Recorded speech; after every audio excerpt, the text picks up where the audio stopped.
Pasca mulai diliburkannya, tim para penggawa Sriwijaya FC pun mulai berangsur-angsur mudik ke kampung halamannya masing-masing. Sejak diputuskan libur, tim Laskar Wankito Sriwijaya FC baik itu pelatih dan manajemen sudah tidak menggelar latihan lagi hingga selesai perayaan Hari Raya Lebaran Idul Adha atau menyesuaikan dengan situasi saat ini.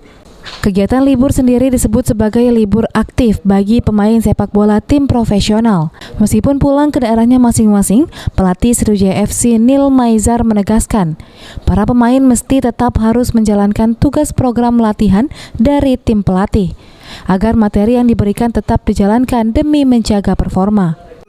Kita tetap latihan, cuma libur sebelum Lebaran libur kita. Sebelum Lebaran sudah Lebaran libur. Kan bulan Agustus kan kita mulai persiapan lagi kan.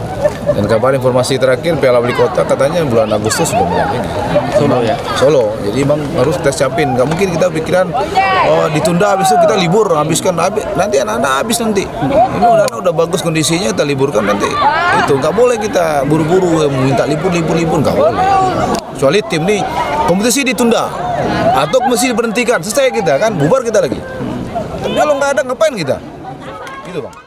Diketahui manajemen Sriwijaya FC terpaksa meliburkan pemain lantaran belum pastinya kompetisi Liga 2 Indonesia 2021. Ditambah lagi status pemberlakuan pembatasan kegiatan masyarakat atau PPKM Mikro yang masih diperpanjang. Dengan diliburkannya pelatih dan pemain juga sebagai strategi manajemen untuk mengurangi beban biaya operasional, sembari menunggu kepastian kick-off. Para pemain pun tetap ditegaskan agar selalu latihan di rumah sesuai dengan materi yang disusun oleh Coach Nil Maizar. Okta Alfarisi, PAL TV.